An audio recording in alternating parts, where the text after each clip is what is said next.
Hello, everyone. Hello, Renita. Happy Friday. Hello, hello.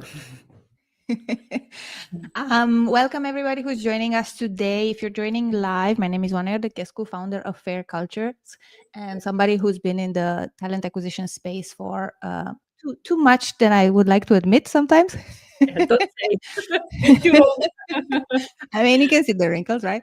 And I've actually had the pleasure to meet Renita on a couple of different occasions, but specifically for our annual Workplace Inclusion Conference. And I had to have her on this relaunched Fair Dialogues. For those who have been here for a longer time, we've been doing them more or less on a weekly basis for the past 2 years almost. We had a bit of a break over the summer, but we're back with something snappier, punchier, more, I would say, in line with what we need to do today: reality checks, critical thinking, and real conversations about action activation. So, Renita is exactly that type of person who doesn't mess around. So, Renita, maybe you want to say hi and introduce yourselves to our audience today. Yeah, hi everybody, and greetings currently from Tallinn, Estonia. As you know, I'm moving around very fast that you can then track me down in a global map. I never But know where you are. yeah, also my family very often don't know where I am. But yeah, thank you for having me. And I definitely need to say that the conference is in Barcelona. The Fair Culture Conference is a place that everybody of you need to be. It's mandatory. The one conference I still pay with my own money myself every time, saying that this is worth of that, and we need to keep the conversation going about those topics. Yeah, as on already said, I have the same issue. The number is too big to say how many years I've been in talent acquisition. 20 plus something, and also part of different juries globally. And as I've said, that there is problem probably with my private life, because I really love what I'm doing, and supporting the communities, giving back to communities, and having those maybe sometimes a little bit uncomfortable conversations. I mean, Renita is here for you. So, whatever questions you have, please put them in the chat. We will take them. It's a half an hour, it goes fast. I have 3 questions for Renita, and that's all, I think.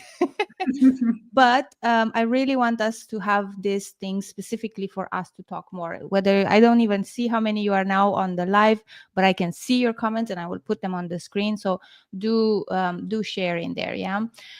Today's theme is specifically on middle managers, running culture, really influencing how inclusion thrives within an organization or not. How those communities are so large but sometimes so neglected, and this is a conversation we also had in the spring when we met here in Barcelona. So I because you've had so much experience both being embedded in actual organizations, working internally, consulting, having a very active network, and being one of the owners of a very specific network throughout Europe. I think your insights here would be extremely valuable. So, without further ado, I think we've discussed this quite a bit.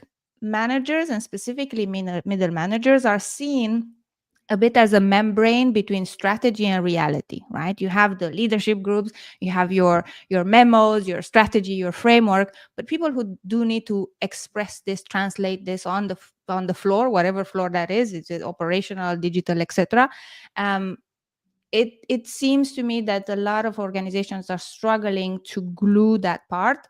And for me, I would be curious, first of all, like, why do you think this happens? Why do you think somehow inclusion efforts or culture efforts, people experience efforts, are lost throughout this layer? That's actually super valid thought or super valid question, and I think absolutely agree.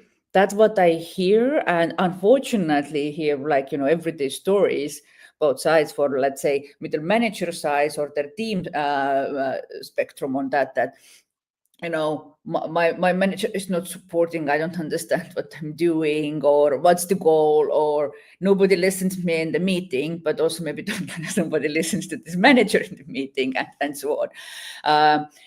What I think is that very often our, like, let's say, leadership in middle managers are really done on this kind of micro experiences in every day, not the big things, the little things. For example, if how somebody is supported in a team meeting, to have opportunity to talk in this team meeting. Did my manager make sure that it's, inclusive to everybody? Or I do feel that nobody's listening to me, or they don't consider different voices, or they don't consider, like, let's say, different cultural backgrounds, which need a bit of different, let's say, support when, voice yourself and speak up and so on. Little things like also, I know who gets promoted, Big who's things. big things, Yeah. whose career, let's say, growth will be acknowledged or Mhm. talked about, um, like how all of those little experiences every day are made. Mhm. Mhm. In my mind, this is actually the culture. Mhm. But what's the problem for a manager can be that you have the strategy. This is thrown on you. You somehow need to then now translate it to your team, Mhm. on actually translate it for those micro experiences. But you are expected to actually deliver, push your team to deliver, make the KPIs happening, and so on. That I think it's just kind of stretched and stuck between Mhm. those two worlds. A And rock in the hard place, as yeah, usual. yes, yes, rock in a hard place. Mhm. And there might be also not enough, support, time, Mhm. and let's say, training on understanding that Mhm. I actually need to very intentionally also create all those little experiences every day, Mhm. because they will accumulate to the peak experience actually. Yeah. I mean, I'm hearing some interesting aspects that make me think in two different directions. In a way, we're seeing, right, that middle managers burnout, right? They are burnt out, but sometimes they're also a little bit like boxed in. Their leadership is like, well, this is your remit, this is your scope, the rest let the other people do, right?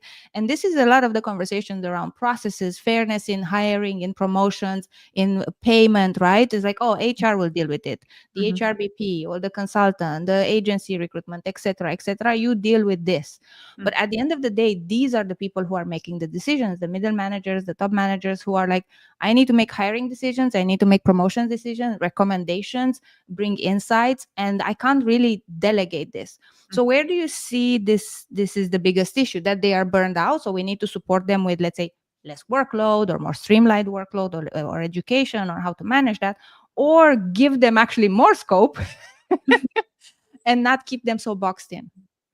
Yeah, I would go with a more scope, like more empowerment, more responsibility, Mm, because you can also see that very often we are coming for a hiring talent acquisition space, that how your hiring manager is not actually empowered, or sometimes even don't understand the role, yeah. that he is a people leader, that is their team, and this team will later on influence the outcomes or productivity or whatnot. That leading the people, and or like link to the people leading topics, should be also something we support and empower the middle managers. And then, let's say, HR talent acquisition, we can be partnering up, Hmm. but not being somebody who's taking those decisions for actually those middle managers for their teams.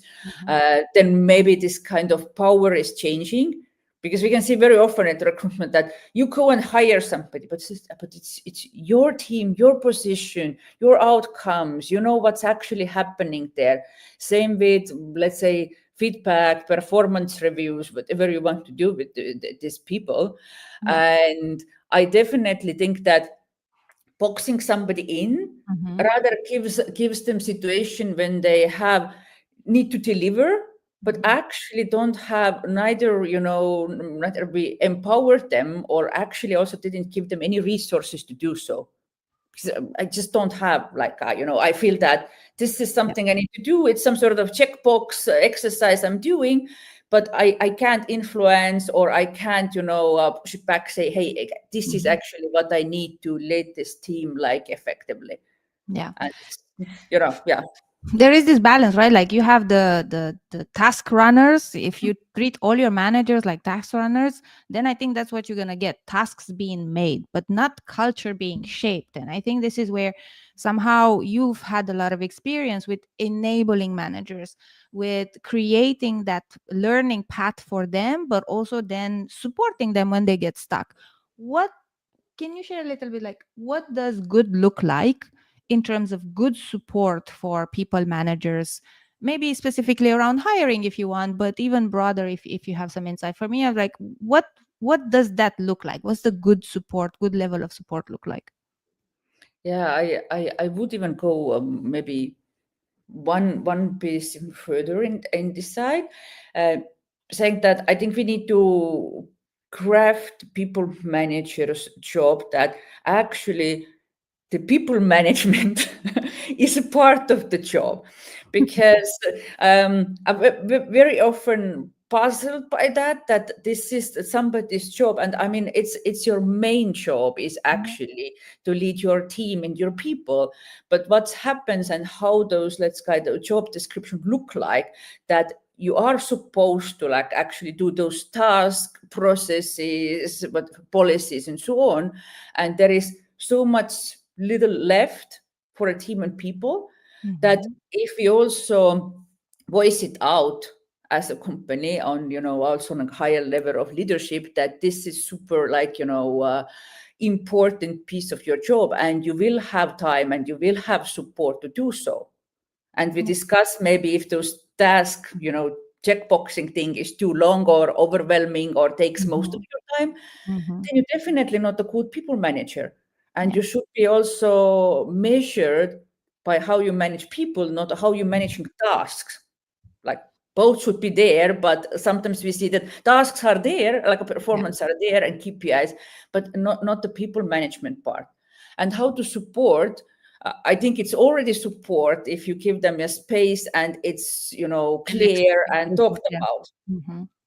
And then, of course, training on all of that, because I think we're very often throwing people onto the leadership roles, especially who start the role, or we're talking about sometimes also like remote leadership. They just don't know. Nobody have Mm-hmm. ever told them anything. And, we expect people to now do what, exactly know how it's done. Yeah. Yeah. Yeah. That surprises me all the time. I know what you mean. We do this all the time. We have interventions in organizations on inclusive language, for example. Mhm. And in general, people feel that, I'm a decent human being, I'm an educated person, I've been a manager, a leader for years. I am sure my language, my expressions are not discriminatory. But at the end of the day, nobody's born learned by default. So now when we try to teach them even things that in some countries they're not necessarily concepts that the society is dealing with, for example, LGBTQ, but they have employees all over the world, right? Who expect that they are able to express themselves, that they are able to be supported if they are in a queer couple and they're looking to adopt and they're trying to access a policy, for example, for adoption in that particular case. The manager should not just be surprised that this is happening, and they have the tools, first of all language communication, but then also empathy, critical thinking, etc., etc. So we, as you say, like we shouldn't expect that people know, but we should expect once that training is provided, once that support is provided, that they apply it. Right? I think this is maybe the breakage that we see quite a bit. How do you see this actually playing in specifically inclusion programs, or even pay transparency, hiring? You've dealt a lot with this. What's your observation there? What do people struggle with? So maybe the people who are listening, they can support their organization a bit more specific. Yeah. I think it plays out in all of those kind of everyday experiences, and like super little things that I think also some sort of guidance are definitely needed if you do it first time, like how you run a decent like team meeting, for example, or how you plan a one-on-one. You know, who is creating the agenda, whose conversation is it, like how you talk about like how you give feedback. I think it's we talk about that so much in different channels, Sure. but actually the reality in the companies is still very poor. Mhm. That it's, we taking some words out of the context, like sometimes have talked about also, for example, radical candor or something. The people somewhere hear it and it's okay, this is now my opportunity to, say somebody in the face what I think of them. Like not thinking through that this actually is not learning or the teaching from there, and Mhm. you can do Mhm. something if you first care personally, which very often we skip. Yeah. And I think also the cultural backgrounds, that if we really want to build a global culture with different nationalities, then we also need to understand how they perceive things, what is actually, their common habits, like let's say leadership style, Mhm. um, Mhm. direct, indirect communication, for example. Mhm. I see it playing out very often that people just don't know that they have a good intentions Yeah. and nobody's giving actually feedback, therefore they keep doing it, and then they're surprised that why we don't have innovation, why Mhm. people are not Mhm. speaking Mhm. up, why they ignoring Yeah. what need to be done. And this is actually again linked to those little micro experiences we have, that Mhm. I'm somehow punished not listening in, then I'm losing or every initiative or like a proactivity I ever had. Yeah. I'm taking notes. I'm taking notes, Renita. And we have some very cool questions that are coming in. Thank you so much. I will post them in a minute. I just want to kind of cover a little small continuation, and the questions are really, really good, I think, for us to close. So we'll give it enough time. That's why we're here, to have that conversation. So we are here on stage, but the most important part is that we deal with what people are dealing with, right? And they have their burning questions. I noticed something where you're like, people have been, how could I say, I think we both see this reaction where some reticence, some resistance to any, let's say, cultural change in organization comes from the point of view of, well, we've done it this way so far and it worked. And I think that's a valid standpoint where people are resistant to change. But what I see a lot, especially now in these times where market is a bit tight, the race for innovation seems to be a bit back on, right? With a lot of the AI innovation that is happening, deep tech innovation that is happening. I've read yesterday that there is some breakthrough in quantum computing, which will change the entire financial system that as we know it. All these things, I think some of the more visionary, even some that we work with, some of the more visionary leaders, they started to see like, yes, it's been working, but it's been working for us as long as the market was stable, let's say so, and we Mm. had a place in the front of the race. But now that the race is starting to be a little bit again more heated up, they start investing a little bit more in their middle manager, senior manager type of role, people managers, specifically in the how to deal in a distributed hybrid first very disruptive reality of what is happening today, again against either political, social, or technological. So I think we'll see maybe two categories of leadership that are pushing this transformation. And I love the fact that you have associated somehow all this maybe positive change that some will do with the innovative part of things, whether it's how we do things and how people feel while doing those things, right? We maybe are happier, we don't get sick as often, no more burnout, we can solve some real issues. Um, but in the same time, also from a product and market share point of view, where do you see that when that change is like, okay, we're doing it, like we commit, right? Because that's the first big step in my experience, Yes, right? it's We okay. commit. When do you see that managers start actually becoming those architects of inclusion, of belonging, of innovation, and not just, yes, I've done what you told me from HR to do, right? When are they an active agent? Yeah, I can just, thinking back on where it's happened to yourself or when you see it happening. Um, I think when we have really implemented trust and empowerment to these Mm-hmm. people managers, because if I'm not actually really trusted or invited myself to the table or listened in or ask what is my ideas to do things, then I can't also probably be the best person now to translate those, let's say, goals and strategy and whatnot to my team. Mm-hmm. Because I think starts with you, or starts with also your leadership, or like generally the leadership of the whole organization, Mm-hmm. that how we see the middle managers and how we then Mm-hmm. empower Mm-hmm. them. Yeah. How, like, do we ask them what they think Respect. about respect? Yeah, what Yeah. they think about something. Do we ask them to co-create something, or we Yeah. throw something just on them and say, okay, this is now yours, start to translate down and it's need to be done? Mm-hmm. Mm-hmm. Or Mm-hmm. we ask them also that, okay, what you think, what's your input, how you see it? I'm actually going to take that as the answer to this question that Alberto asked, because I think it matches, but you can add some more stuff. So Alberto is asking, what could be a first step for organizations to amplify middle managers' voices? And I think you've hit it right. Like involve them. Involve them, yeah. That's, I mean, and also not.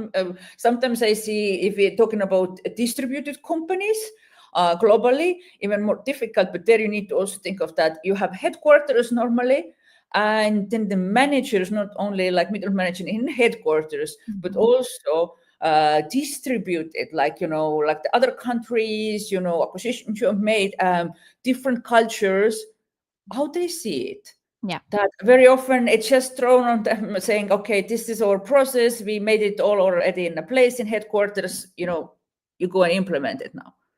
Yeah. I love it that people are even giving themselves answers. So I'm just going to put them here a little bit. Unfortunately, I don't see the name, but you who are actually seeing the whole stream, you can see. And we have here, it's not very common, but I think a great help is to set up leader onboarding program, which I think can be. And I've actually had this in a variety of organizations that were mature enough to recognize the value of a work done well in this field and really kind of pushing everybody through a process of learning, not just a training, right? An actual path. We have more questions, Renita. We'll take more questions. Yeah, I think so. Let's do Yeah, that let's do it. because we're almost out of time. I told you this is going to be so fast. So this is I think a hard one. In recent months, we have seen layoffs in middle management at major companies, and the future is shape shifting quite fast with the newfound curiosity around AI. It seems like the future goes towards less managers, but with more work, part of it being delegated to AI. How do you see this shift, and how might it impact the job of the manager on the people side and on the culture? This is a great question. Thank you so much for asking. What Yeah, do you thank think? you. Yeah, I actually talked about that Mhm. also in Estonian podcast in the today morning. And yes, there is definitely a concern in face of layoffs, and I think quite many people are concerned generally that how much then AI is actually impacting our jobs, or is my job there as it used to be. I Mhm. do think that definitely how the profile, let's say the job of the manager looks like, will definitely change. But I do not think that we can go along without, let's say, human managers and humanity, and the value that very good leader can bring. And in my mind, and if the company would be wise, I can't probably talk with all companies out there, but if they would be wise on their leadership style, that they would implement AI and technology, which actually helps leaders to lead, meaning taking out, everyday tasks, which are actually these checkbox tasks, which overwhelming you, and taking the most of the time, that leaders can really spend time, let's say, coaching, one-on-one meetings, peers, teams, have a really good, like, let's say, career conversations and learning together, but together with technology, that this technology can help us. And maybe there can be that there is less people managers in future, but I hope that those people managers can do a really good work, really like creating value to the company and organizations. Amazing. Yeah. Tech as an enabler, right? As we did with other pieces of technology. Mhm. All right. I'm going to take the next question. I think is from Ludivine. Thank you so much for being all the time here, Ludivine. It's amazing. And her question is extremely important. Do you have examples of when the tension or split between accountability and influence, top down, bottom up, is done right? Any examples in your experience? Yeah, I can say, you always can say, there is like, rather, let's say, bad experiences in the Yeah. market. I mean, you can also say that you hear that more. Sure. That's also, I think, the normal thing happening, that people you're not like satisfied with the situation talk about more that, and Mhm. maybe who are super happy talk less about it. Yeah. But definitely, even myself, I've been in a situation when given a freedom, ownership, accountability, Mhm. really to build my team, really to say that what I need Mhm. to make the strategy happen and make also my team successful, both in resources and support from the leadership. Mhm. That that have been there, and outcome of that was one of the most successful agencies back time in Estonia, and I was growing it very tight, growth plan every month, and Mm. I was very motivated to do so, and my team was very motivated to do so. And it's really, this, I would say, the trust and empowerment Yeah. give you that kind of feeling that, hey, we're really gonna try to do all our best to make it happen. Mhm. And the end, we did make revenue to the company, we helped the strategical plan, all the calls, because it's linked. Yeah.